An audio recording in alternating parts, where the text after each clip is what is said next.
ඔව් ආදරණීය දරුදරියනි අපි මීට ප්‍රථම පාඩම් පරිච්ඡේද වලින් සාකච්ඡා කරමින් හිටියේ 16 වන පාඩම් ඒකකයේ වන මානව සම්පත් කළමනාකරණය හා සැබැඳි පාඩම් පරිච්ඡේද කිහිපයක්. එතකොට අපි කිව්වා මේ මානව සම්පත් කළමනාකරණය කියන්නේ අපේ ජීවිතවලට දීර්ඝ කාලීනව බද්ධ වන විෂයක්. විභාගෙදී අනිවාර්යයෙන්ම වැඩිම ප්‍රශ්න ප්‍රමාණයක් යොමු වන මාතෘකාවලින් එකක් තමයි මානව සම්පත් කළමනාකරණය. ඒතර මේ පාඩම් ඒකකයේ තුල අපිට පාඩම් පරිච්ඡේද 12ක් කරන්න තියෙන දීර්ඝ පාඩමක්. ඒ 12ෙම අනිවාර්යයෙන්ම ව්‍යුහගත ප්‍රශ්න පත්‍රයේ සහ වාස්තික ප්‍රශ්න පත්‍රයේ කියන දෙකටම ප්‍රශ්න සමබර ලෙස බෙදලා යනවා. ඒ නිසා මේ පරිච්ඡේද 12ම හොඳින් පරිශීලනය කරගන්න ඕනේ. අපි මෑත දින කීපයකදීම මේ 16 වෙනි පාඩමේ යටතේ 7 වෙනි පාඩම් පරිච්ඡේදයට අදාළ පාඩම් කීපයක්ම සාකච්ඡා කළා. අපි අද කතා කරන්නේ ඒ 16 වෙනි පාඩමේ 7 වෙනි පරිච්ඡේදය හා සැබැඳි විෂය කරුණු කීපයක්. විශේෂයෙන්ම මානව සම්පත සංවර්ධනය කිරීම හා රඳවා ගැනීමට අදාළව ගත යුතු ක්‍රියාමාර්ග තමයි මේ 7 වෙනි පරිච්ඡේදයෙන් කියවෙන්නේ. ඒතර මානව සම්පත රඳවා ගැනීම සංවර්ධනය කිරීම කියන සංකල්ප දෙකටම ගැලපෙන සංකල්පයක් තමයි සේවක චලන. employee movements කියන එක. එහෙනම් අපි අද මුලින්ම සාකච්ඡා කරන්න බලාපොරොත්තු වෙනවා මේ සේවක චලන කියන්නේ මොනවද? ඒ සේවක චලන වල ප්‍රභේද ගැන විවරණයක් කරන්න බලාපොරොත්තු වෙනවා. දැන් චලනයක් කියන්නේ මොකද්ද?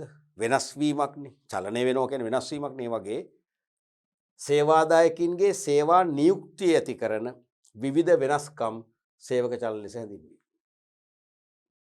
සමහර සේවක චලනය නුකුමක් දීලා අහන එකක් නෑ. උගොත් ලියන්න පුළුවන්. හැබැයි සේවක චලන වලට අයිති දේවල් අහනවා. නම් කරන්න එනවා. තේරෙනවද? සේවාදායකයින්ගේ සේවා නියුක්තිය කියන්නේ තමන්ගේ රැකියාවේ ඇති කරන විවිධ වෙනස්කම් තමයි සේවක චලන කියන්නේ. සේවා නියුක්ති කියන්නේ නැත්නම් රැකියාව තුළ ඇති කරන විවිධ වෙනස්කම්. ප්‍රධාන චලන කීපයක් තියෙනවා. එකක් තමයි උසස් කිරීම. අනික මාරු කිරීම. අනික ඉවත් කිරීම. ඉවත් කිරීම. ඒකටම කියන්න පුළුවන් අපිට නවතාලීම කියලා කියන්න පුළුවන්. නවතාලීම. නවතාලීම.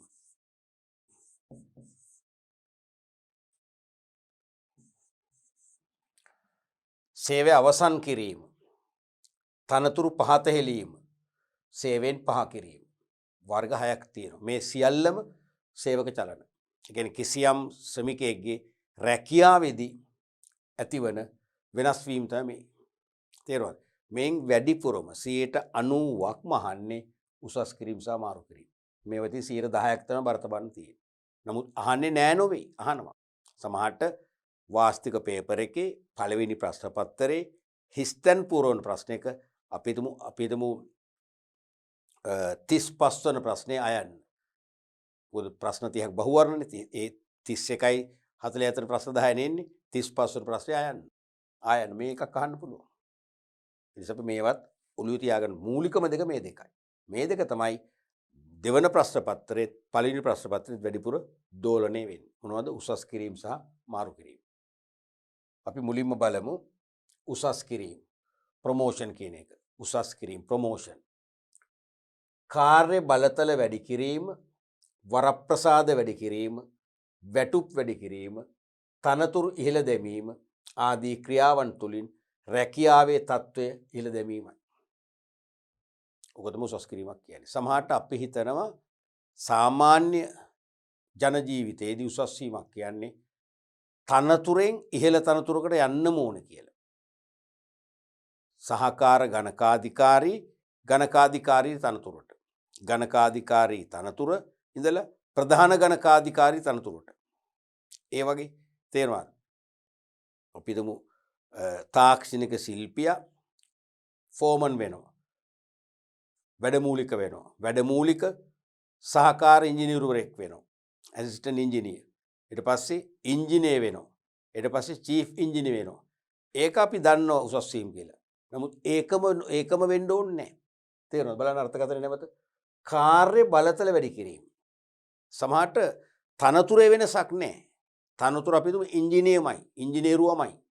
හැබැයි එයාගේ බලතල වැඩි කරනවා. එයාට කලින් බලතල 10 දැන් 15ක් කරා. ඒකත් උසස් වීමක් තමයි. එයත් උසස් වීමක් අනිවාර්යයි. එහෙම නැත්නම් වරප්‍රසාද වැඩි කරනවා. කලින් තිබුණට වඩා එයාට වරප්‍රසාද ලබා දෙනවා. සමහර සාමාන්‍ය මෝටර රථයක් එයාට ගමන් පහසුව සපයලා තිබුණා. දැන් මර්සිඩීස් බෙන්ස් රථයක් සපයනවා. ඒකත් උසස් වීමක් තමයි. තේරුණාද? වැටුප් වැඩි කරනවා සමහරට. තනතුර එහෙමමයි ඉංජිනේරුවමයි. ඉංජිනේරුවමයි හැබැයි වැටුප තව රුපියල් 10-15000කින් වැඩි කරනවා. එහෙනම් ඒකත් උසස් කිරීමක් තමයි. එහෙම නැත්නම් අපි දකින විදිහට තනතුරු ඉහළ දැමීම. තනතුර ඉහළ දැමීම. ඉංජිනේරුවගේ සිට ප්‍රධාන ඉංජිනේරුවා දක්වා උසස් කිරීම. ඒකත් උසස් කිරීමක්. එහෙනම් තනතුරු ඉහළ දැමීම ආදී ක්‍රියාවන් තුළින් රැකියාවේ තත්ත්වය ඉහළ දානවා. ඒක තමයි උසස් කිරීමක් කියන්නේ. එහෙනම් මේ උසස් කිරීම කියන්නේ රැකියාවේ තත්ත්වය ඉහළ දැමීම. රැකියාවේ තත්ත්වය ඉහළ දමන ක්‍රම කීපය තමයි මේ කිව්වේ. කාර්ය බලතල වැඩි කරනවා, වරප්‍රසාද වැඩි කරනවා, එක්ක වැටුප් වැඩි කරනවා, එක්ක තනතුරු ඉහළ දානවා. ඒ තුලින් රැකියාවේ තත්ත්වය ඉහළ දානවා. රැකියාවේ තත්ත්වය ඉහළ දැමීම තමයි උසස් කිරීම කියන්නේ. පැහැදිලිනේ? ඊළඟට අපි බලමු දැන් මේ උසස් කිරීමත් මතකනේ පාඩමට සම්බන්ධ කරගන්නකො. අපේ පාඩම පරිච්ඡේදය නම් කරලා තියෙන්නේ මානව සම්පත සංවර්ධනය කිරීම හා රඳවා ගැනීමට අදාළ ක්‍රියාමාර්ග. නැත්නම් ගත යුතු ක්‍රියාමාර්ග. එහෙනම් මේ උසස් කිරීම තුලින් මානව සම්පත සංවර්ධනයක් වෙනවද? අනිවාර්ය වෙනවා. තමන්ගේ බලතල වැඩි වෙනකොට, තනතුරේ ශ්‍රේණිය ඉහළ දානකොට, වරප්‍රසාද වැඩි වෙනකොට, තේරෙනවද? වැටුප් වැඩි කරනකොට අනිවාර්යයෙන්ම රැකියාවේ දියුණුවක් ඇති වෙනවා. එහෙනම් අන්න රැකියා සංවර්ධනය කියන පාඩමේ කොටස සම්පූර්ණ වෙනවා මේකෙන. ඒ වගේම උසස් වීම ලැබෙනකොට නියමිත වේලාවට උසස් වීම ලැබුණා. දැන් මේ වෙනකොට මගේ සේවා කාලය අවුරුදු 12යි. උසස් වීම 3ක් ලැබුණා ප්‍රමාණවත්. ඒ කියන්නේ සෑම අවුරුදු 4කට වරක්ම සාමාන්‍යයෙන් අපිට උසස් වීම ලැබිලා තියෙනවා. හොඳයිනේ. එහෙමනම් ඒ නිසා මට තවත් උසස් වීම ලැබෙන බවට ඉඟිත් දැනෙනවා.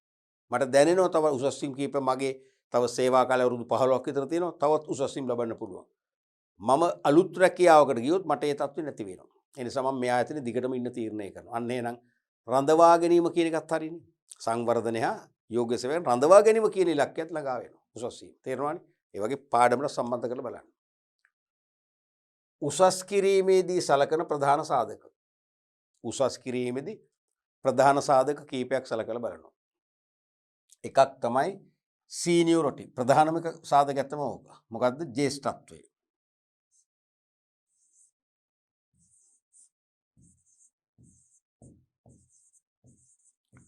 ජ්‍යෙෂ්ඨත්වය. අනිවාර්යයෙන්ම ජ්‍යෙෂ්ඨත්වය සලකලා බලන්න. ඒ කියන්නේ තමන්ගේ සේවා කාලේ දිගුව. A සහ B කියලා සේවකයෝ දෙන්නෙක් ඉන්නවා. දෙන්නම ඉන්නේ ඇසිස්ටන්ට් ඉංජිනේර කියලා හිතන්නකෝ. එතකොට ඒ දෙන්නගෙන් ප්‍රොමෝෂන් එකක් ලැබෙන එක්කෙනාට එතනදි මූලිකව සලකන්න පුළුවන් ජ්‍යෙෂ්ඨත්වය. A කියන කෙනා වසර 5යි සේවා කාලේ, B කියන කෙනා වසර 8යි. එහෙනම් ජ්‍යෙෂ්ඨත්වය අතින් ඉන්නේ ඉදිරියෙන් Bට තමයි උසස් වීම ලැබෙන්නේ. තේරෙනවද? එහෙනම් ඒක ලියන්නවොත් කෙටි විස්තරයක් ජ්‍යෙෂ්ඨත්වය කියලා පැහැදිලි කරන්නවොත් කිරීමේදී සලකන සාධක පැහැදිලි කරන්න කියලා. නම් කර පැහැදිලි කරන්නවොත් මේ වගේ පොයින්ට් එක ලියන්නම වෙනවා. ලකුණු භාගයයි පැහැදිලි කිරීම වචන කීපයකින් කෙටියෙන් දැම්මම තමයි තවත් ලකුණු භාගයක් ලැබිලා සම්පූර්ණ ලකුණු එකක් ලැබෙන්නේ. තේරෙනවද? මූලික සාධක 4යි සලකා බලන්න උසස් කිරීමේදී. එහෙනම් ලකුණු 4ක් ලැබෙනවා. තනි ප්‍රශ්නයක් වශයෙන් ආවොත් ඒ නිසා මේකට ලකුණු භාගයයි පැහැදිලි කරන්නත් ඕන. කොහොමද පැහැදිලි කරන්නේ?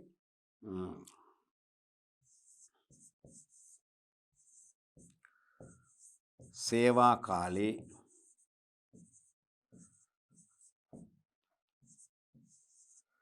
දීර්ඝකාලීන බව. හොඳටම ඇති. සේවා කාලේ දීර්ඝකාලීන බව තමයි ජ්‍යෙෂ්ඨත්වය කියන්නේ. විශේෂයෙන්ම ඔය යුද හමුදාවල උසස් වීම ලැබෙන්නේ එහෙමනේ ජ්‍යෙෂ්ඨත්වයෙන්නේ. තේරුණාද? දක්ෂතාවයට වඩා ජ්‍යෙෂ්ඨත්වයට තමයි උසස් වීම දෙන්නේ. තේරුණාද? නමුත් අපිට මතකයි යුද සමයේදී එවකට හිටපු යුද හමුදාපතිවරයා ඒක වෙනස් කළා. ජ්‍යෙෂ්ඨත්වය අතිරේක පහළ සාධකයක් කරලා යුද බිමේදී රණ බිමේදී දැක් වූ විශේෂ යුදමය කුසලතා බුද්ධිමය කුසලතා වලින් ඉදිරියට ආපු අයට උසස් වීම ලබා දුන්නා. දැන් යුද ජයග්‍රහණයට ඒක හේතු වුණා කියලා පොදුවේ මතයක් තියෙනවනේ. ඒ වගේ ජේෂ්ඨත්වය සමහරට දෙවන අවස්ථාවට යන්න පුළුවන්. නමුත් බොහෝ විට ජේෂ්ඨත්වය තමයි අංක 1ට සලකන්නේ. ඊළඟට කම්පිටන්සි. ඒ කියන්නේ මොකද්ද? නිපුණතාවය. නිපුණතාවය. ඒකත් සලකනවා. නිපුණතාවය.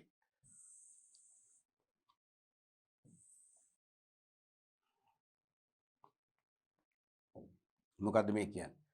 කම්පිටන්සි නිපුණතාව. ඒ කියන්නේ කිසියම් සේවකයෙක් ඒ රැකියාව තුල දක්වන ප්‍රශස්ත බව තමයි නිපුණතාව කියන්නේ. කිසියම් සේවකයෙක් යම් රැකියාවක් තුල දක්වන ප්‍රශස්ත බව තමයි නිපුණතාව කියන්නේ. තේරුණාද? ඒ කියන්නේ විශේෂයෙන්ම කාර්ය දැනීම. අපි හිතමු සමාන සේවා කාලයක් සම්පූර්ණ කරපු සේවකයෝ කණ්ඩායමක් ඉන්නවා. 10ක් විතර ඉන්නවා. මේකෙන් දෙන්නෙකුට ප්‍රොමෝෂන් ලැබෙන්න නියමිතයි. දැන් කොහොමද දෙන්න තෝරන්නේ? ජේෂ්ඨත්වය සමානයි. ඒ සාධක අපිට දැන් උසලක හරින්න වෙනවා. ඒකෙන් 10 දෙනාම සමානයිනේ. එකම දවසේ එකම සතියේ වැඩට ආපු අය. ඊළඟට එනම් බලන නිපුණතාවය. ඒ කියන්නේ මොකද්ද? කාර්ය දැනීම.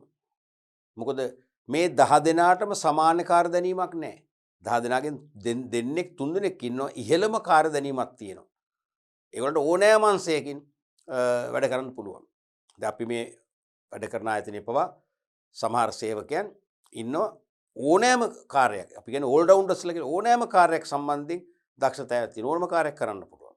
සමහර සේවකයෝ ඉන්නවා ඒ තමන්ගේ තනතුර අනුව විශේෂිත කාර්යයක් පමණක් හොඳින් කරනවා සෙසු කාර්යයන් කරන්න බෑ. ඒක මිනිස් ස්වභාවයනේ තේරුණාද? ඒ වගේ නිපුණතාවයේදී බලනවා කාර්ය දැනීම. ඒ කියන්නේ සෑම අංශයකම කාර්ය දැනීම මේ කියන්නේ. දැන් අපි හිතමු මාකටිං මැනේජර් කියලා. අලිවිකරණ ක්‍රියාකාරකම් පිළිබඳ දැනුම අනිවාර්යයෙන්ම තියෙන්න eBay.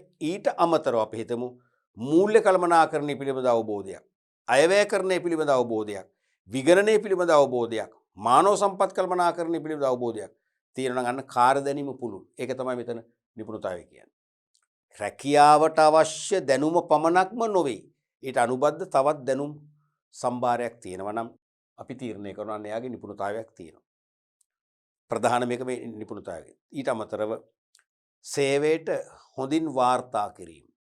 මේ සේවකයා දිනපතා අපි හිතමු උදේ 8ට නම් සාමාන්‍යයෙන් 7:45 වෙද්දී ආයතනයට පැමිණෙනවාමයි. හරියටම වෙලාව 8ට යා අනිවාර්යයෙන්ම සේවයට වාර්තා කරනවා. ඒකත් නිපුණතාවය. ප්‍රමාද වෙන්නේ නැහැ. නිවාඩු ලබා ගන්න ඉතාම අඩුයි. අනික මුළු සේවා කාලයම එයා උපරිම කාර්යක්ෂමතාවෙන් වැඩ කරනවා. දැන් සමහර අය පැය 8ක් වැඩ කරනකොට පැය 4යිනේ වැඩ කරන්නේ. පැය 4ක්ම අයිස් ගහපු කරලා තියෙනවා. ඇත්ත කතාව ඕකනේ. නමුත් මේ කියන නිපුණතාවය කියන ලක්ෂණේ තියෙන එයා පැය 8ම උපරිම ලෙස වැඩ කරලා තියෙනවා. අන්න ඒවැනි ගුණාංග කීපයක් තමයි නිපුණතාව කියන්නේ. ඒක ප්‍රධාන සාධකයක් වෙන උසස් වීම ලබා දෙන්නේ. පැහැදිලිනේ? එහෙමනම් ඒක අපි කෙටියෙන් පැහැදිලි කරන්න આવුත් ලියන්න මේ වගේ කාර්ය දැනීම. කාර්ය දැනීම. කාර්ය දැනීම. ඊළඟට සේවයට කලට වේලාවට වාර්තා කිරීම. කලට වේලාවට කාර්ය දැනීම, සේවයට කලට වේලාවට වාර්තා කිරීම. ඊළඟට සහයෝගීතාවය. මොකද සෑම සේවකයෙකුටම හැම කෙනත් එක්කම හොඳින් වැඩ කරන්න බෑ. මොකද සේවක චර්යාවන් වෙනස්. සේවකෝ 20ක් ගත්තොත් ඒ 20 දෙනා එන්නේ අසමාන වූ සංස්කෘතික පරිසරයන් තුලින්. නිවසේ සංස්කෘතිය වෙනස්. තමන් ඉගෙනගත්ත පාසල් සංස්කෘතිය වෙනස්. තමන් සමාජය ඇසුරු කරන මිත්‍රයන්ගේ සංස්කෘතිය වෙනස්. මේ වගේ තත්ත්වයන් යටතේ අසමාන ගති ලක්ෂණ තියෙන. සමාන ගති ලක්ෂණ නැහැ. ඉතින් ඒගොල්ලොත් එක්ක ඒ 20 දෙනාත් එක්කම අපි ටැකල් වෙලා හොඳින් ගැළපිලා වැඩ කරනවා කියන එක හැමෝටම කරන්න බෑ. නමුත් සමහර අයට කරන්න පුළුවන්. ඒකට නිපුණතාවය. තේරුණාද? සහයෝගීතාවය.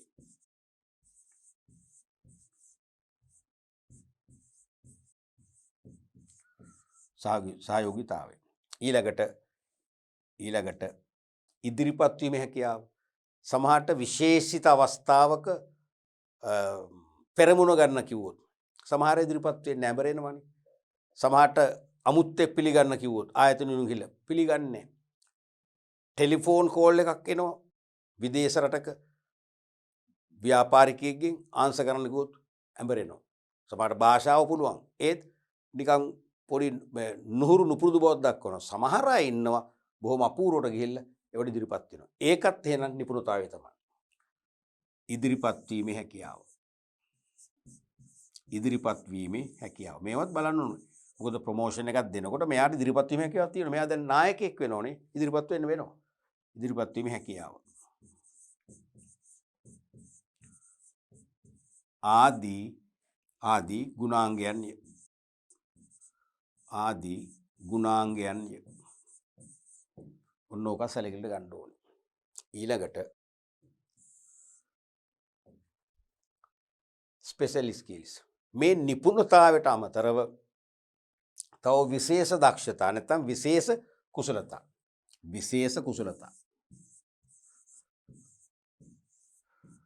විශේෂ කුසලතාත් අවධාරණය කරන්න වෙනවා. උසස් වීම් දෙන්න සේවකයන් හඳුනා ගැනීමේදී එනම්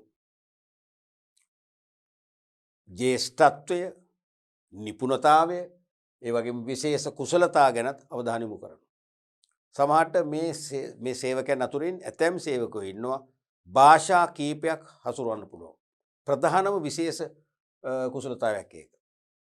ඉංග්‍රීසි භාෂාව, දමිළ භාෂාව, ඒ වගේම සිංහල භාෂාව, සමහරට හින්දි භාෂාව, සමහරට ප්‍රංශ, ජර්මන් වැනි ජාත්‍යන්තර භාෂා හසුරවන්න පුළුවන් නම් විශේෂයෙන් ප්‍රංශනේ දැන් ප්‍රංශ භාෂණ ගොඩක් ලෝකේ වේගෙන් ව්‍යාප්ත වෙන්නේ. ඒ වගේ භාෂා 5ක් 6ක් හසුරවන්න පුළුවන් නම් මෙයාට උසස් වීමක් දීලා ඉහළ තනතුරකට පත් කරන එක හරි වටිනවා. මොකද මෙයාට ඕන වෙලාවක ඉදිරිපත් වීම හැකියාවක් තියෙනවා. ඕනලාක මෙයාට විදේශ ව්‍යාපාරික සංචාරයක දූතෙක් වශයෙන් යවන්නත් පුළුවන්. භාෂා හසුරවන්න පුළුවන්. විදේශ ගනුදෙනුකරුවෝ, විදේශ ව්‍යාපාරික නියෝජිතයෝ අපේ ආයතනයට සොයාගෙන ආපු වෙලාවක ඒගොල්ලොත් එක්ක සාකච්ඡා පවත්වන්න බයනුතු ඉදිරිපත් කරන්න පුළුවන්. එවැනි විශේෂ කුසලතා මේකේ අනිවාර්යයෙන් අපි අපේක්ෂා කරන උසස් වීමක් ලබා දෙනකොට. ඒ වගේම සමහරට මෙයාට ඕනෑම වාහනයක් ධාවනය කිරීමේ හැකියාව තියෙනවා. ඕනනම් හෙවි වෙහිකල් එකක්. දැන් මටත් හෙවි වෙහිකල් බෑනේ, ලයිට් වෙහිකල් විතරයි පුළුවන්. ලයිට් වෙහිකල් එකක් නැත්නම් කාර් එකක්, වෑන් එකක්, ලොරියක්, බස් එකක්, සමහරට මොනවද ෆෝක්ලිෆ්ට් රථයක් නැත්නම් ෆෝක්ලිෆ්ට් යන්ත්‍රයක්, බර ඉසුණුම් යන්ත්‍රයක්, එහෙම නැත්නම් අපි හිතමු බැකෝ යන්ත්‍රයක්, ක්‍රේන් එකක්, ග්‍රැන්ටි ක්‍රේන් එකක් වැදගත්. මොකද හේතුව ආයතනයේ අපි හිතමු වැඩ හදිස්සි වෙලාවක ෆෝක්ලිෆ්ට් ඔපරේටර් ලෙඩ නිවාඩු දාලා තියෙනවා. ඇත්තටම අසනීප වෙලා. දැන් ෆෝක්ලිෆ්ට් එක ඔපරේට් කරන්න වෙන්නේ නැහැ. එහෙනම් කවුරුත් නැත්තම් මේ කියන යම් තනතුරක ඉන්න සේවකයෙක් රයිට් මට පුළුවන් මේක ඔපරේට් කරන්න. වෙනවා. ඉතින් ඒකේ මොකද වෙන්නේ? එදා දවසේ නිෂ්පාදන හේවත් මෙහෙයුම් ක්‍රියාවලිය අකණ්ඩව පවත්වාගෙන යන්න මහා මෙරක් වගේ එක ලොකු ආසියක් වෙනවා. අන්න විශේෂ කුසලතා. තේරෙනවද? ඒ වගේ විශේෂ කුසලතා තියෙනවා නම් එයද හේතුවක් වෙනවා උසස් වීමක් ලබන්න. එවනම්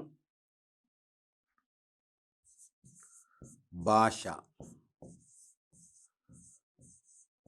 කීපයක් කතා කිරීමේ හැකියාව. භාෂා කීපයක් කතා කිරීමේ හැකියාව. ඊළඟට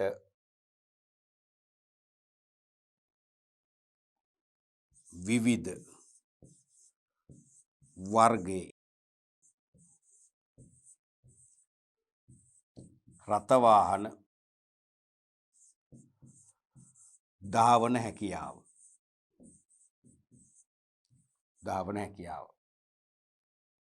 ඊළඟට භාෂා පරිවර්තන හැකියාව. භාෂා පරිවර්තන හැකියාව.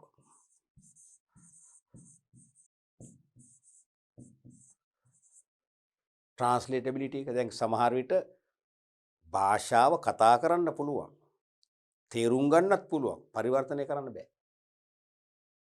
දැන් මමත් ඔය කෙටි කාලයක් සමහර ව්‍යාපන වැඩ කරලා තියෙනවානේ. සමහර මට දීලා තියෙනවා.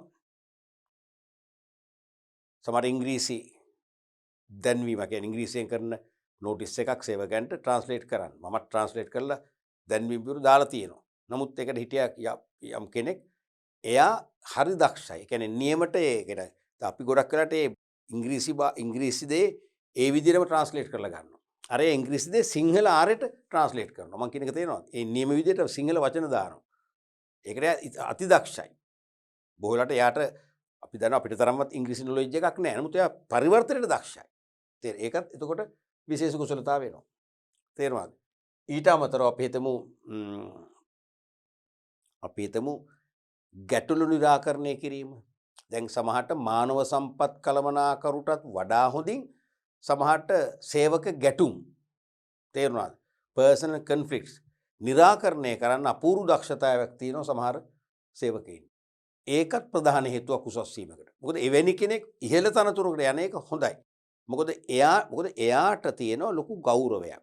හේතුව එයා පුංචිම රැකියාවකින් පටන් අරගෙන උසස් වීම ලබාගෙන ආවා. ඒ නිසා හැමෝමත් එක්ක තියෙන මිත්‍රත්වයේ සුහදත්වය අකණ්ඩව පවත්වාගෙන ආවා. අනික එයා දන්නවා පහළ තනතුරු වල එයා හිටියා. එහෙනම් පහළ තනතුරු වල සේවකයන්ගේ ප්‍රශ්න දන්නවා. ඒ ප්‍රශ්න වෙනුවෙන් එයා පෙනී සිටිනවා. තේරෙනවද?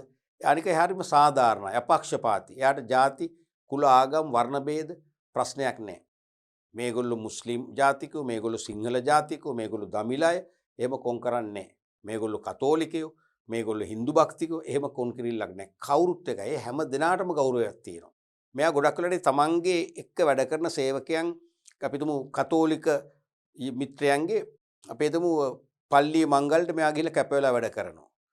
නත්තල් වලට ඒගොල්ලන්ගේ ගෙවල් වල ගිහලා සාද වලට සහභාගී වෙනවා. හින්දු අයගේ හින්දු කෝවිලේ උත්සවයටත් ගිහලා උදව් කරනවා. වේල් පෙරහැරටත් එයා මහන්සිලා වැඩ කරනවා. තේරුණාද? මොකද වෙන්නේ?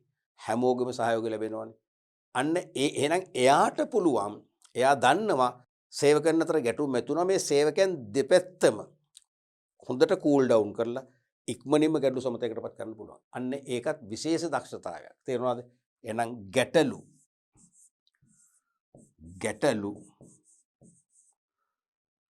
සමතයකට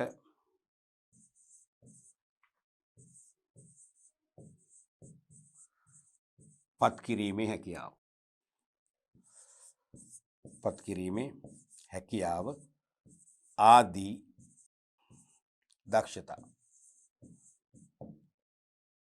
තමයි විශේෂ කුසලතා කියන්නේ. අපි තුනක් කිව්වා. උසස් වීම සඳහා සලකා බැලීමේදී සලකා බලන ප්‍රධාන නිර්ණායක නැත්නම් සාධක හතරක් තියෙනවා. එකක් තමයි ජ්‍යෙෂ්ඨත්වය, අනිත් එක නිපුණතාවය, අනිත් එක විශේෂ කුසලතා. ඊළඟට අපි බලමු හතරවෙනි එක තමයි education and professional qualification. ඒකත් බලනෝමයි. educational and professional qualification. ඒ කියන්නේ මොකද්ද? යම් තනතුරකට උසස් වීමක් දෙන්න. එක්ක තනතුරේ ශ්‍රේණිය ඉහළ දැමීම, එක්ක වැටු වැඩි කිරීම, නැත්නම් බලතල සහ වරප්‍රසාද වැඩි කිරීම, පහසුකම් වැඩි කිරීම නම් එයාට අනිවාර්යයෙන්ම මේකක් තියෙන්න ඕනේ. කිසිදු ඒ කියන්නේ තනතුරට ගැලපෙන අධ්‍යාපන හෝ වෘත්තීය සුදුසුකම් නැත්නම් අනිවාර්යයෙන්ම උසස් වීම ලැබෙන එකක් නැහැ. තේරෙනවද? එහෙනම්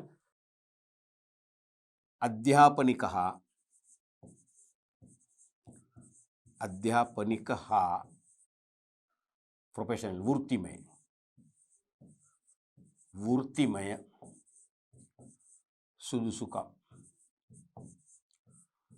වෘත්තිමය සුදුසුකම්. ඒ ගැනත් බලන්න. අනික මේක විෂයානුබද්ධ වෙන්න ඕනේ. දැන් අපි හිතමු ඇසිස්ටන්ට් ඉංජිනේරගේ ඉඳන් ඉංජිනේර කියන පෝස්ට් එකට උසස් වීමක් ලබන්න එයා අනිවාර්යයෙන්ම ඉංජිනේරු පාඨම අඩු ගන්න උපාධියක් කෙසේ වෙතත් ඉංජිනේරු පාඨමාලාවක් සිටියන් ගිල්ස් වගේ ඒ වගේ ආදේශක පාඨමාලාවක් ඩිප්ලෝමාවක් හරි හදාarලා තියෙනවා. තේරෙනවද? විෂයානුබද්ධ වෙන්න ඕනේ. තේරෙනවද? ඒ කියන්නේ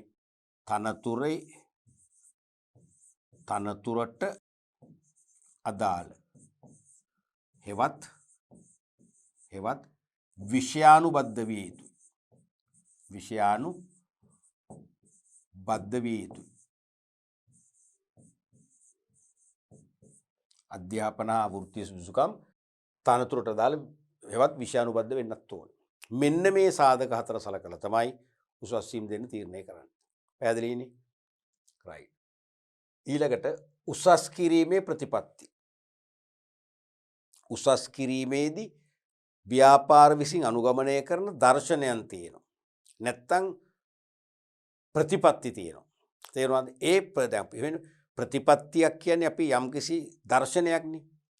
ඒ ප්‍රතිපත්තියෙන් අපි බැහැර වෙන්නේ නැහනේ. ඒ ප්‍රතිපත්තියට අපි බද්ධ වෙලා ඉන්නේ. දැන් සමහර අය ඉන්නවා මට මෙහෙලා තියෙනවා කියනවා මට නම්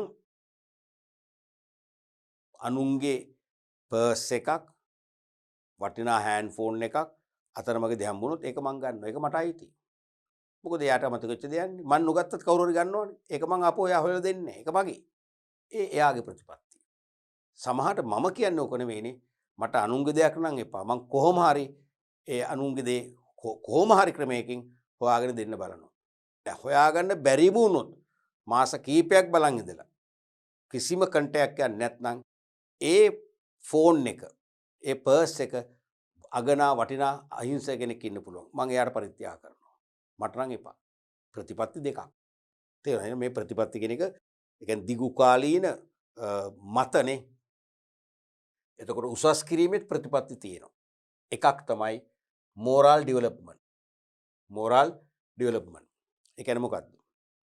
දැන් සේවකෝ සාමාන්‍යයෙන් අපේක්ෂා කරනවා කාලෙන් කාලෙට උසස් වීමක්. කාලයෙන් කාලයට උසස් වීමක් අපේක්ෂා කරනවානේ. දැන් නිදසුනක් ලෙස සේවයට බඳව ගැනීමේදීම පත්වීමේ ලිපියේ සඳහන් කරලා තියෙන පුළුවන් උසස් වීමේ ක්‍රමවේදය. සෑම වසර 5කට වරක්ම අදාළ නිර්ණායක සලකලා සමහර නිර්ණායක හෙළිදරව් කරන්න ඕනෙත් නැහැ. සලකා බල නිර්ණායක වලට යටත්ව උසස් වීම ලබා දුන්න ලැබේ. ඉතින් අපි බලාපොරොත්තු වෙනවා. එතකොට දැන් අවුරුදු 10ක් ගියා උසස් වීම එකක් ගන්නෑ. දෙපාරක් හම්බෙන්න ලැබුණේ නැහැ. අවුරුදු 15ක් ගියා ඒත් උසස් වීම නැහැ. එහෙනම් සේවකයෝ මොකද වෙන්නේ? පළවෙනි අවුරුදු 5න් පස්සේ බලාපොරොත්තු වෙන ඊළඟ 5ේදීවත් දෙයි කියලා. නැත්නම් 6 වෙනි අවුරුද්දේදී 7 දෙයි. නෑ 10 වෙනි අවුරුද්දේ දුන්නේ නැහැ කියන්නේ. දෙපාරම මගේ හරියක්. එහෙනම් මොකද වෙන්නේ? සේවකයන්ගේ චිත්ත ධෛර්යය පිරිහෙනවා. මොරාල් එක වැටෙනවා. වැටෙනවා මොකද වෙන්නේ? සේවක අභිප්‍රේරණයක් වෙන්නේ නැහැ. ඉහළ ශ්‍රමඵලදායීතාවක් ඇති වෙන්නේ නැහැ. වෙහෙස මහන්සිලා වැඩ කරන්නේ. නිමෙවුම් ගුණත්වය පහළ යන බලපානවා. අවශ්‍ය නිමෙවුම් ධාරිතාවය දෙන්නේ නැහැ. අවශ්‍ය ඇනෝමිටු කරන්න බැරි වෙනවා. එතකොට වෙළඳාම පහළ යනවා. වෙළඳ පොළ කොටස පහළ යනවා. විකුණුම් අඩු වෙනවා. ලාභ අඩු වෙනවා. ප්‍රශ්න මොකද වෙන්නේ? වැලක් නිර්මාණය වෙනවා. ඒ නිසා අනිවාර්යයෙන්ම සේවකයන්ගේ ඒ කඩා වැටුණු සිත නැත්නම් චිත්ත ධෛර්යය පහළ ගියපු චිත්ත ධෛර්යය නැවත වැඩි කරගන්න හොඳම ක්‍රමය මොකද්ද? අන්න ප්‍රොමෝෂන් අතපසු වෙච්ච ප්‍රොමෝෂන් එක හැකියික්මනින් ලබා දෙන්න ඕනේ. එහෙනම් එක ප්‍රතිපත්තියක් තමයි සේවක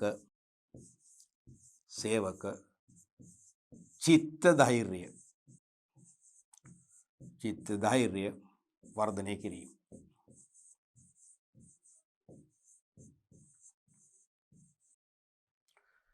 සේවක චිත්ත ධෛර්ය වර්ධනය කිරීම. අනික මොටිවේෂන්. සේවකින් අභිප්‍රේරණය කිරීම. දැන් කඩා වැටුණු සිත් නැවත නගා සිටුවීම නෙමෙයි කියන්නේ. අභිප්‍රේරණය කියන්නේ ඒක නෙවෙයි. ස්වකීය කැමැත්තෙන් තම රැකියාවේ කාර්යයන් ඉටු කිරීමට සේවකයා තුළ ස්වයං පෙළඹවීමක්, ස්වයං කැමැත්තක් ගොඩනැගීම. තේරුණාද? දැන් ගොඩක් වෙලාවට සුපරීක්ෂකයන්ගේ බලකිරීමකින් තොරව තේරුණාද? නායකයන්ගේ බලකිරීමකින් තොරව සේවකයෝ තමන්ගේම කැමැත්තෙන් වැඩ කරන එක හරි පහසුවක්නේ. හරි පහසුයිනේ. සුපරීක්ෂණ පිරිවෙ අඩු කරගන්න පුළුවන්. සුපරීක්ෂකයන් සහ සේවකයන් අතර ගැටුම් අඩු කරගන්න පුළුවන්. තේරුණාද? නිෂ්පාදනයේ වේගය වැඩි කරගන්න පුළුවන්. ඒ නිසා ඒ දේ කරන්න පුළුවන් උසස් වීම මගින්. මට ලැබී යුතු උසස් වීම කලට වේලාවට ලැබුණා නම් මම සිරසියස් තෘප්තිමත්. මම අනිවාර්යයෙන්ම සොකී කැමැත්තෙන් වැඩ කරනවා. එදා ඉඳන් මම ස්වයංක්‍රීයව වැඩ කරන්න පෙළඹෙනවා. තේරුණාද? එහෙමනම්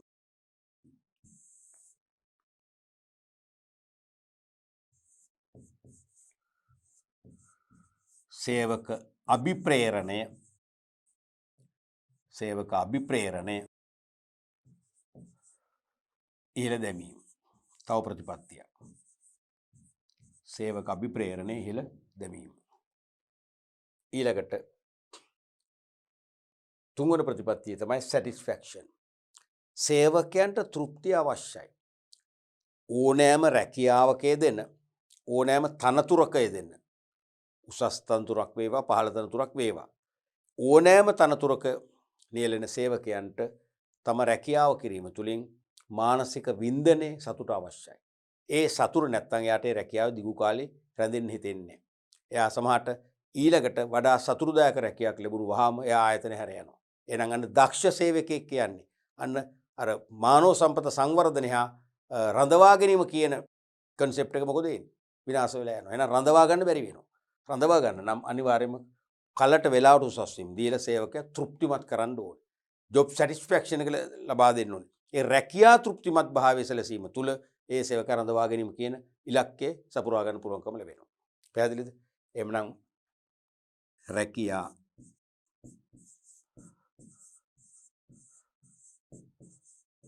තෘප්තියක් ලබා දීම.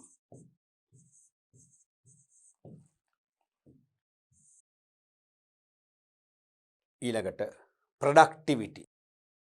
ඒ කියන්නේ මොකද්ද? සේවකයට කලට වේලාවට පමා නොකර උසස් වීම ලබා දෙනවා නම් ඒ සේවකයා වෙහෙස මහන්සිලා වැඩ කරනවා. සේවා කාලය ගැන හිතන්නේ නැහැ. වැඩ කරන පැය ගන්න හිතන්නේ නැහැ. පැය 5 නම් පැය 6ක් වුණත් වැඩ කරනවා. මොකද වෙන්නේ? ශ්‍රම ඵලදායීතාවය වර්ධනය කරගන්න පුළුවන්කම ලැබෙනවා. එහෙනම් උසස් වීම දීමේ තව ප්‍රතිපත්තියක් තමයි ශ්‍රම ඵලදායීතාවය වර්ධනය කර ගැනීම. ලේබර් ප්‍රොඩක්ටිවිටි එක. ශ්‍රම ඵලදායීතාවය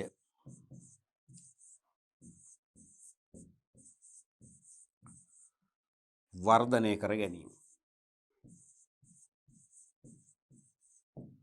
හරිනේ. ඔන්න වගේ උසස් කිරීමේ මූලික ප්‍රතිපත්ති 4ක් ක්‍රියාත්මක වෙනවා. අපි ඊළඟට බලමු උසස් කිරීම වල ප්‍රභේද. උසස් කිරීම වර්ග කීපයක් තියෙනවානේ.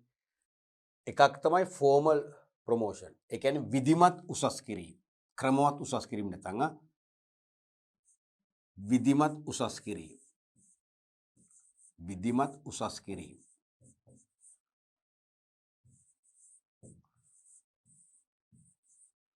විධිමත් උසස් කිරීම. ඒ කියන්නේ මොකද්ද? ඒ කියන්නේ යම් යම් ආයතනවල උසස් කිරීමේ ප්‍රතිපත්ති තීරණය කළ තියෙනවනේ මම කිව්වනේ. උසස් කිරීමේ ප්‍රතිපත්ති සහ උසස් කිරීමේ ක්‍රමවේද කලින්ම තීරණය කළ තියෙනවා. ඒ උසස් කිරීමේ ප්‍රතිපත්ති හා ක්‍රමවේද ඒ වගේම උසස් කිරීමේදී සලකන නිර්ණායක සාධක පදනම් කරගෙන ඒ ප්‍රතිපත්තීන්ට අනුකූලව උසස් වීම දුන්නොත් ඒක විධිමත් උසස් කිරීමක් වෙනවා. ඒ කියන්නේ උසස් කිරීම පුද්ගලයාගෙන් පුද්ගලයාට අසමාන වෙන්නේ සමානයි. එක හා සමාන ක්‍රමවේදයකට තමයි හැමෝටම උසස් වීම ලැබෙන්නේ. හෝ නොලැබෙන්නේ. තේරුණාද? එතකොට කියන්න බෑනේ දැන් මෙයාට උසස් වීම දුන්නේ මොන හේතුවක් නිසාද? ඇයි මෙයාට උසස් වීමක් දෙන්නේ? ඇයි අපිට සුදුසුකම් නැද්ද? ඒ වගේ ප්‍රශ්න මතු නොවන ආකාරයෙන් උසස් වීම දෙන්න නම් අන්න උසස් වීම සම්බන්ධයෙන් ආයතනයේ විසින් పూర్වයෙන් නිගමනය කළ සකසාගත් ප්‍රතිපත්ති හා ආචාර ධර්ම වලට අනුකූල උසස් වීම ලබා දෙන්න ඕනේ. එහෙම දුන්නොත් අපි ඒකට කියනවා විධිමත් උසස් කිරීම කියලා. පැහැදිලිනේ? එhmenan කලින් තීරණය කළ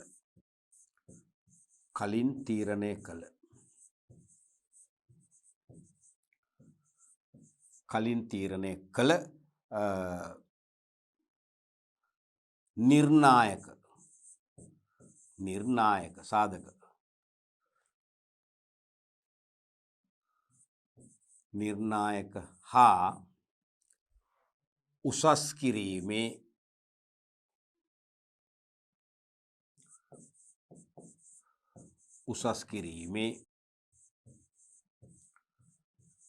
ප්‍රතිපත්ති වලට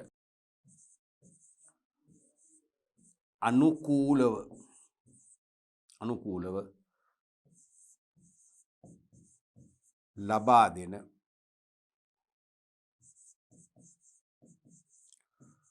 උසස් කිරීමය. දෙවැනි එක තමයි බම්පින් ප්‍රොමෝෂන්. බම්පින්. ඒ කියන්නේ මොකද්ද? අවිධිමත් උසස් කිරීම.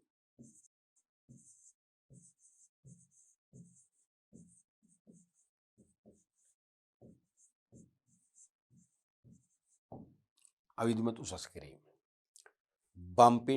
බම්පින් ප්‍රමෝෂන් අවිධිමත් උසස් කිරීම. මේ කියන්නේ කිසියම් උසස්වීමක් ලබා දෙනවා නිශ්චිත ක්‍රමවේදයක් නෑ. නිශ්චිත ක්‍රමවේදයක් නෑ.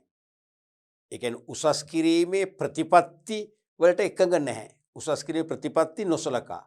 උසස් කිරීමේ නිර්ණායක නොසලකා වෙනත් පෞද්ගලික ඕනෑපාකම් මත උසස් වීමක් දෙනවා නම් අපි ඒකට කියනවා අවිධිමත් උසස් කිරීම කියලා.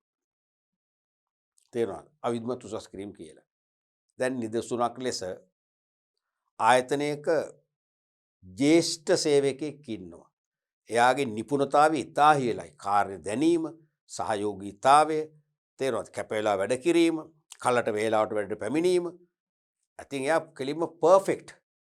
ඒතර එයාට නම් ජ්‍යෙෂ්ඨත්වයේ තියෙනවා, නිපුණතාවයේ තියෙනවා, විශේෂ දක්ෂතාවක් තියෙනවා. භාෂා කීපයක් හසුරවන්න පුළුවන්. එහෙම කෙනෙක් ඉඳද්දී ඊට වඩා අඩු ජ්‍යෙෂ්ඨත්වයක් තියෙන, අඩු නිපුණතාවයක් තියෙන කෙනෙකුට පෞද්ගලික ඥාති සම්බන්ධකම් මත, හිතවත්කම් මත උසස් වීමක් දුන්නොත් ඒක සාධාරණද? නැහැ. අන්න එවැනි එකක් තමයි අවිධිමත් උසස් කිරීමක් කියන්නේ. එහෙම අවිධිමත් උසස් කිරීමක අනිසි ප්‍රතිඵලය මොකක්ද? සේවකයින් අතර මත ගැටුම් ඇති වෙන්න පුළුවන්. සේවකයින් අතර අන්‍යෝන්‍ය විශ්වාසය හා සහයෝගීතාවය පළුදු වීමෙන් මොකද වෙන්නේ? කාර්මික ආරවුල් ඇති වෙලා කාර්මික සාමය බිඳවෙන්න පුළුවන්. කාර්මික සාමය බිඳව වැටුණු කල ඒ ව්‍යාපාරයේ ශ්‍රම ඵලදායීතාවය අඩු වෙනවා. සේවක ප්‍රවාසීතාවය එනම් වැඩට නොපෙමිණීමේ ප්‍රවණතාව ඉහළ යනවා. ශ්‍රම පිරිවැටුම ඉහළ යනවා. නිතරම සේවකෝ ඉවත්ව යනවා. අලුතෙන් බඳව ගන්න තත්ත්වයටපත් වෙනවා. තේරුණාද? කීර්ති නාමයට හානියක් වෙනවා. ප්‍රශ්න වැලක් ඇති වෙනවා. ඒ නිසා මේ අවිධිමත් උසස් කිරීම වලින් පුළුවන් තරම් ඈත් වෙනවා නම් තමයි ව්‍යාපාරවල සාර්ථකත්වයේ අනාගත යහපත් ක්‍රියාකාරීත්වය ගැන බලාපොරොත්තු වෙන්න පුළුවන්. පැහැදිලිනේ? එහෙනම් අපි එක ලිව්වොත් පිළිගත් නිර්ණායක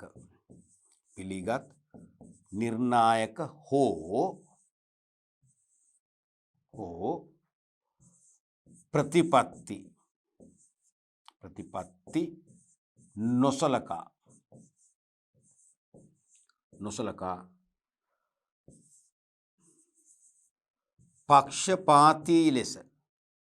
පක්ෂපාතී ලෙස එක අපක්ෂපාතීනේ උසස් කිරීම.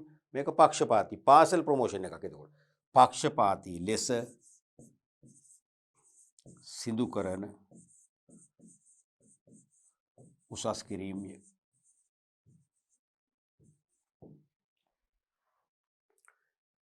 ඊළඟට තුන්වෙනි වර්ගය තමයි ට්‍රාන්ස්ෆර් ප්‍රොමෝෂන්. ට්‍රාන්ස්ෆර් ප්‍රොමෝෂන් කියන්නේ මොකද්ද? ට්‍රාන්ස්ෆර් ප්‍රොමෝෂන් කියන්නේ මාරු කිරීම සහිත උසස් කිරීම. මාරු කිරීම සහිත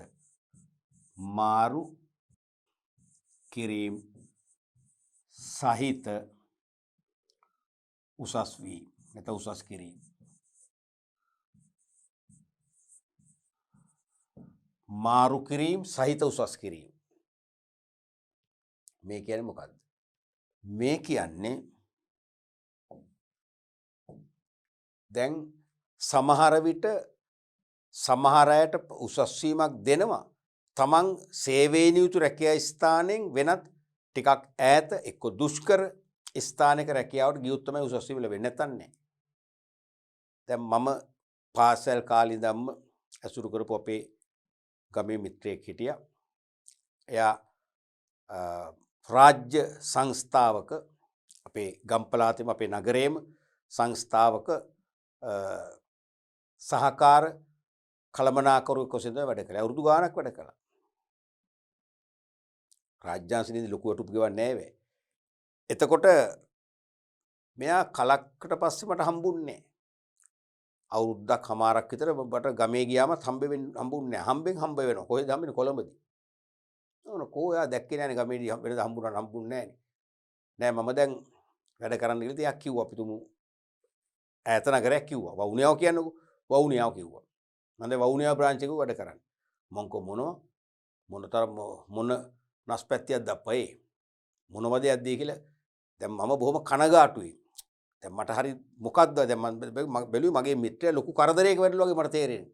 වවුනියක මොනතරම් ඈතද දුෂ්කරද ගමනනේ. එතකොට නෑ අවුලක් නෑ මට මේ ට්‍රාන්ස්ෆර් ප්‍රොමෝෂන් එකක් හම්බුනේ. ට්‍රාන්ස්ෆර් ප්‍රොමෝෂන් එකක්. තේරුණාද? ඒ කියන්නේ යාට ඒ තරම් ලොකු ප්‍රශ්නයක් නෑ. මට තිබිච්ච වොරවීම යාට නෑ.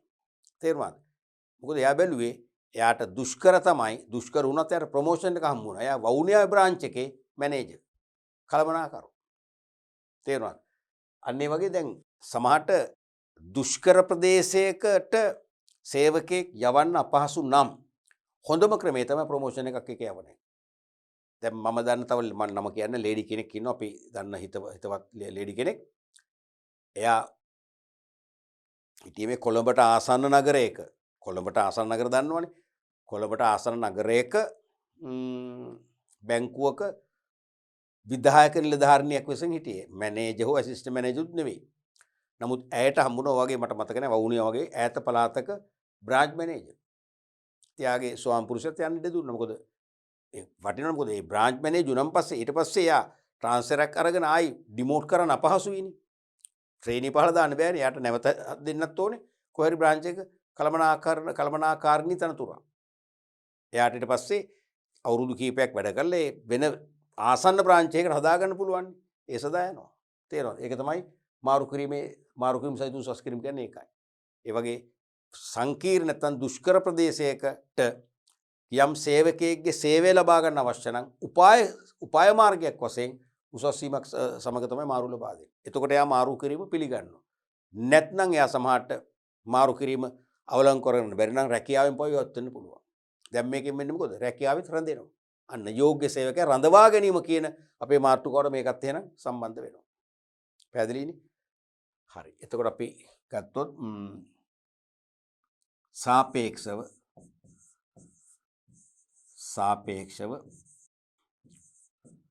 දුෂ්කර ප්‍රදේශයක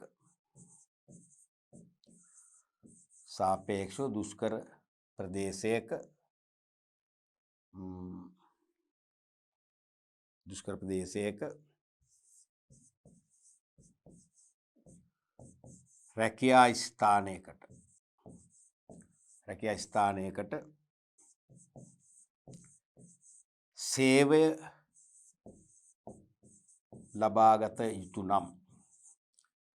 ලබාගත යුතු නම් අදාළ සේවකයාට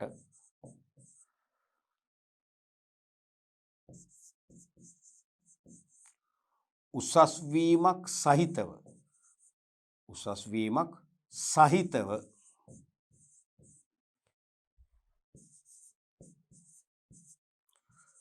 මාරු කිරීමක්ද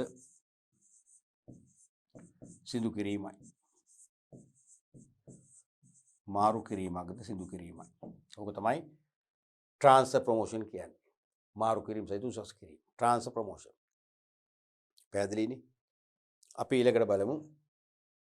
හතරවෙනි ක්‍රමය තමයි අප්ග්‍රේඩින් ප්‍රොමෝෂන්. ඒ කියන්නේ මොකද්ද? ශ්‍රේණි ඉහළ දැමීම උසස් කිරීම. ශ්‍රේණි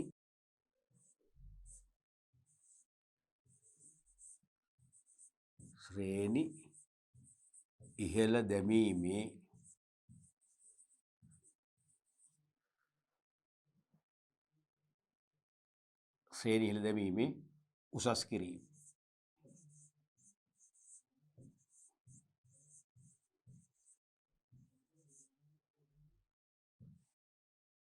මොකද මේ කියන්නේ? මේ කියන්නේ ප්‍රොමෝෂන් එක ලැබෙනකොට රැකියාවේ ශ්‍රේණියත් ඉහළ දානවා. ග්‍රේඩ් එකත් වැඩි වෙනවා දෙකම. ඒ කියන්නේ වරප්‍රසාද දෙකයි එකවර. හොඳ උසස් කිරීමක් මේක. තේරුණාද? ඔබ අහලා තියෙනවා යම් හැම තනතුරකම නොවේ බොහෝ තනතුරු වල තියෙනවා ශ්‍රේණි. දැන් ගුරු වෘත්තියේ තියෙන පළවන ශ්‍රේණිය, දෙවන ශ්‍රේණිය, තුන්වන ශ්‍රේණිය. ගොඩක් වෙලාවට නවක ගුරු උපත්වීමක් ලැබෙනකොට ඔබට ලැබෙන්නේ තුන්වන ශ්‍රේණිය. ඔබ යම් සේවා කාලයක් සම්පූර්ණ කරාම මොකද වෙන්නේ? තුනෙන් ඔබ දෙකට එනවා. නැත්නම් දෙකෙත් තියෙනවා අධිර දෙකේ එක දෙකේ දෙක ආදි වශයෙන්නේ 2 3 ඊට පස්සේ 2 2 2 1 ආවන් පස්සේ යන්න තියෙනවා එකට. ඒ වගේ ඒ පළවෙනි ශ්‍රේණියට එනවා කියන්නේ යා හොඳ පරිණත ගුරුවරයෙක්. එයාගේ අනිවාර්යයෙන්ම මොකද්ද සැලරි ස්කේල් එකත් වැටුප් පරිමාණයත් මොකද වෙන්නේ? ක්‍රමානුකූලව වැඩි වෙනවා. මොකද ශ්‍රේණිය වැඩි ඉහළ යන්න අන් අයට සාපේක්ෂව වැටුපත් මොකද වෙන්නේ? ටික ටික හරි වැඩි වෙනවා. දැන් අපි හිතමු තුන්වන ශ්‍රේණියේ ගුරුවරයෙක්ගේ උපාධිධාරී ගුරුවරයෙක්ගේ වැටුප ආරම්භක වැටුප මූලික වැටුප රුපියල් 35000 කියලා හිතන්නකෝ. තුන්වන ශ්‍රේණියේ උපාධිධාරී ගුරුවරයෙක්ගේ ආරම්භක වැටුප රුපියල් 35000ක් නම්. හරිද? අපි හිතමු පළවන ශ්‍රේණියේ ගුරුවරයෙක් බවට පත් වෙනකොට වැටුප රුපියල් 80000ක් විතර වෙලා. ඔක තමයි වෙනස. ඒ නිසා මේ සෑම රැකියාවකම ශ්‍රේණි ක්‍රමයක් තියෙන රැකියාව. සමහර වෙලාවට ශ්‍රේණි ක්‍රමයක් නැහැ. දැන් පෞද්ගලික අංශේ ගොඩාක් ඔය ශ්‍රේණි ක්‍රමය අඩුයි. රාජ්‍ය අංශනේ ගොඩක් තියෙන්නේ. ඔය ශ්‍රේණිය දැන් ඉන්න ශ්‍රේණියට වඩා ඉහළ ශ්‍රේණියකට පත් කරමින් උසස් වීමක් දෙනවා නම් ඒක තමයි ශ්‍රේණි හිල් දෙවි උසස් කිරීම කියන්නේ. තේරුණාද? ඒතර යාට අනිවාර්යයෙන්ම ඉහළ වැටුප් සහ රැකියා වරප්‍රසාදත් බලතලත් මොකද වෙන්නේ? අනිවාර්යයෙන් වැඩි කරගන්න පුළුවන්කම ලැබෙනවා. එහෙනම්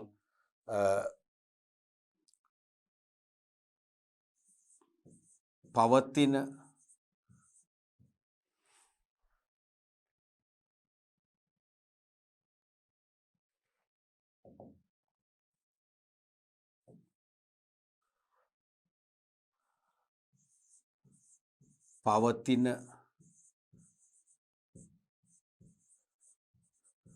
ශ්‍රේණියේ සිට ඉහළ ශ්‍රේණියකට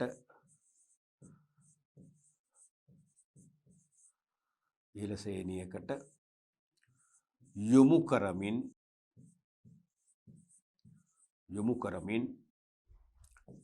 වැටුප්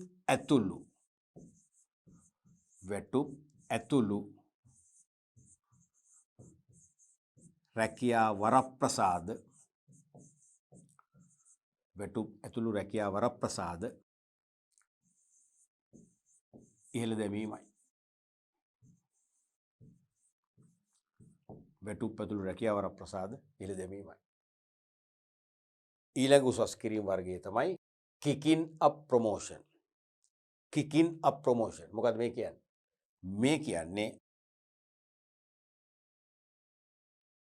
ව්‍යාජ ගෞරව සිංහල නමක් එන්නේ ව්‍යාජ ගෞරව උසස් කිරීම.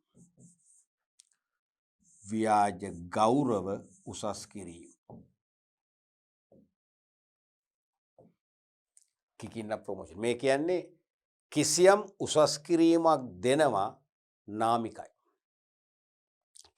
උසස් කිරීමක් දෙනවා නාමිකයි. ඒ කියන්නේ බලතල නැහැ. සමහරට වරප්‍රසාදත් අඩුයි. නාමිකයි කියන්නේ ඒකේ නොමිනල්. තේරුණාද? උසස් වීමක් දෙනවා බලතල අඩුයි. ඒ නිසා වරප්‍රසාද සාපේක්ෂව අඩුයි. තේරුණාද? අර නමට උසස් කිරීමක්. නමට උසස් වීමක්. දැන් උසස් වීමක් ලැබිලා ශ්‍රේණිය ඉහළ යනකොට එයාගේ කාර්යභාරයත් වැඩි වෙනවනේ. එයාගේ බලතල වැඩි වෙනවනේ. එයා යටතේ ගොනු වෙන සහකරුවන් පිරිසත් වැඩි වෙනවනේ. ඒතර එයාට ඒ සහකරුවන් අතර ලොකු අගනාකමක් පිළිගැනීමක් ඇති වෙනවනේ. මෙතන එහෙම මොකුත් නැහැ. තේරුණාද? අර උසස් වීමක් දෙන්න ඕනකමට සමහරට ජේෂ්ඨත්වය මෙයා ජේෂ්ඨයි. ජේෂ්ඨත්වයන් උසස් වීමක් දෙන්න ඕනකමට දෙනවා. මිසක් මෙයාට වෙන අර කම්පිටන්සි කියන එක නිපුණතාවය ඒ වගේ විශේෂ කුසලතා තේරුණාද? ඒ වගේම ඉහළ අධ්‍යාපන සුදුසුකම් ඒ වගේව නැහැ. එකම දේ ජේෂ්ඨයි. ඉතින් අර වසර ගණනාවක් එක දිගට ආයතනය හැර යන්නේ නැතුව Tamanට හැකි පමණින් ශ්‍රමදායකත්වයක් දීපු අවංක සමහර කැප වෙන සේවකයෙක් නිසා සමහරට මෙයාට උසස් වීමක් දෙනවා. නමුත් ඒ උසස් වීම දුන්නා කියලා මෙයාගෙන් ලොකු විශේෂ ප්‍රයෝජනයක් නැත්තම් ඉහළ ශ්‍රමඵලදායීතාවයක් මෙයාගෙන් අපේක්ෂා කරන්න බෑ. ඒ නිසා නමට පමණක් දෙනවා.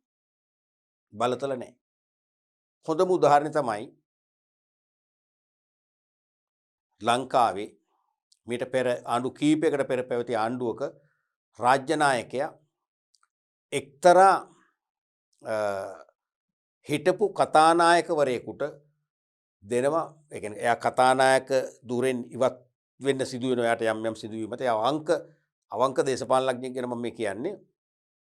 ඒ කතානායක ඉතාම අවංක දේශපාලනඥයෙක් වශයෙන් නමක් දරාගත්තා. එයා මුස්ලිම් ජාතිකයෙක්. නමුත් සිංහල සහ දමිළ ජනතාව අතර ඉතා පිළිගත් දේශපාලන නායකයෙක් වුණා, විරෝධාර නායකයෙක් වුණා එයා. ඒතර එයා මොන හරි හේතුවක් මත එයාට කතානායක දුහුරයෙන් ඉවත් කරාට යාව ජේෂ්ඨත්වය, ඒ වගේම නිපුණතාවයේ සියලු ගුණාංගය වලින් සපිරි කෙනෙක්. එයාව නිකම් මන්ත්‍රීවරයෙක් කරන්න බෑ. ඒතර ඒ රාජ්‍ය නායකයා හැදුවා ඇමතිකමක්. මට තාම මතකයි කාර්යභාරයක් නියම නොමැති ඇමති. ඔබට මම හිතන්නේ ඒක අහලා ඔබේ අම්මලා තාත්තලාගෙන් අහලා බලන්නකො. කාර්යභාරයක් නියම නොමැති ඇමති. බලන්නේ ඇමතිකමේ තියෙන කැත. ඒ ඇමතිකම හඳුන්වා දීමේ කැත බලන්න. කාර්යභාරයක් නියම නොමැති ඇමති. දැන් මොකද කියන්නේ? අන්න හොඳම උදාහරණයක් කිකින්න ප්‍රොමෝෂන් එකක්. ව්‍යාජ ගෞරව උසස් කිරීමක්. මන්ත්‍රී ඉඳලා ඇමතිකමට දෙන එක උසස් කිරීමන්නේ. හැබැයි කාර්යභාරයක් නියම නොමැති ඇමති. දැන් අඩු ගානේ කර්මාන්ත ඇමති, මුදල් ඇමති තියෙනවනේ ඒකේ බොහොම ගැඹීර බව. කාර්යභාරයක් නියම නොමැති ඇමතිකම සමහරට කෙනෙක් තර්ක කරයි නෑ එයා තමයි හොඳම ඇමතිවරයා. එයාට ඕන දෙයක් කරන්න පුළුවන්. එහෙම ඕන දෙයක් කරන්න දෙන්නේ නෑනේ. එයාට මුදල් ඇමතිගේ වැඩවලට ඇඟිලි ගහන්න දෙනවද? එයාට රාජ්‍ය පරිපාලන අමාත්‍යවරයාගේ වැඩවලට ඇඟිලි ගහන්න දෙනවද? කෘෂිකර්ම ඇමතිගේ කටයුතු වලට ඇඟිලි ගහන්න දෙනවද? නෑනේ. මෙලෝ දෙයක් කරන්නේ නෑ. ඉතින් එයාගේ ගම්පලාත වලලා එයාගේ නිවසේ ගේට්ටුව ඇරලා තියෙන පැය 24ෙම තේරෙනවද? එන අයට පුළුවන් තරම් වචනින් හරි උදව් කරනවා. එයා හැකි ඉක්මනින්ම දැන් දේශපාලනයෙන් එයා මේ කලින් විශ්‍රාම ගත්තා. කලකිරීමත් එක්කලා. බලතල නැහැ. වරප්‍රසාද නැහැ. තේරුණාද? අන්න එවැනි උසස් කිරීම ආයතනවල දෙනවා. තේරුණානේ? එහෙමනම් මේකට කෙටියෙන් ලියමු. බලතල හෝ ප්‍රමාණවත් වරප්‍රසාද රහිතව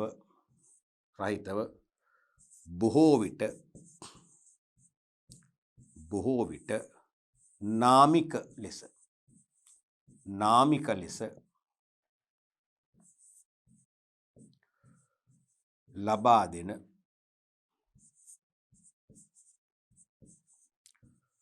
උසස් කිරීම් ය.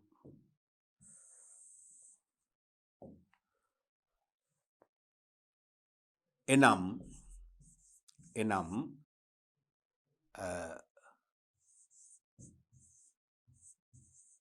නිපුණතාව,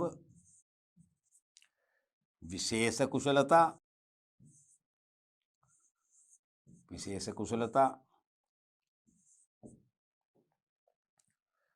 කුසලතා වැනි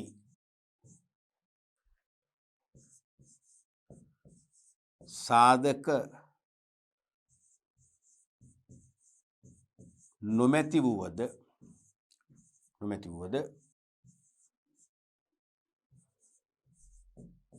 ජේෂ්ඨත්වය සලකා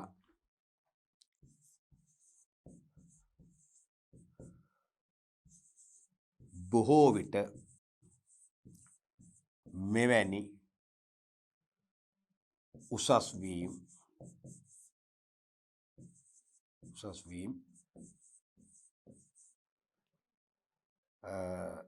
සපයනු ලබයි. පැහැදිලිනේ? හොඳයි. අපි අද පාඩම් පරිච්ඡේදයේ මගිනුත් මානව සම්පත සංවර්ධනය කිරීම සහ රඳවා ගැනීම කියන මූලික පාඩම් පරිච්ඡේදය හා සැබැඳි සංකල්පයක් වශයෙන් අපි සේවක චලන කියන සංකල්පය කතා කරා. ඒ සේවක චලනවල අපි කිව්ව මූලික ක්‍රම 6ක් තියෙනවා. ඒ මූලික ක්‍රම 6න් වැඩිපුරම විභාගයට බරතබන චලන දෙක තමයි උසස් කිරීම සහ මාරු කිරීම. අපි එකෙන් උසස් කිරීම කියන්නේ මොකක්ද කියලා පැහැදිලිවම කතා කරා. තේරුණාද?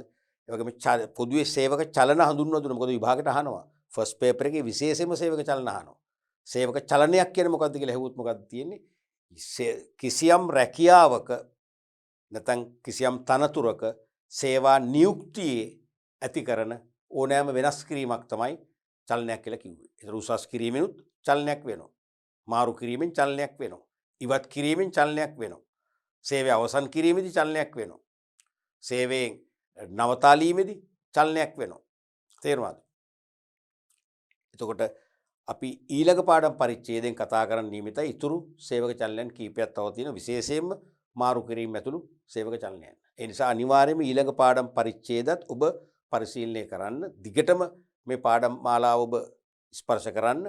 අපි ඊළඟ පාඩමේදී මේ සේවක චලන සම්බන්ධයෙන් අපි අවශ්‍ය විග්‍රහය කරලා සම්පූර්ණයෙන්ම මේ 16 වෙනි පාඩමට අදාළ 8 වන පාඩම් පරිච්ඡේදයේ නිමා කරන්න බලාපොරොත්තු වෙනවා. අපි එහෙනම් ඊළඟ පාඩම් පරිච්ඡේදයෙන් හමු වෙමු.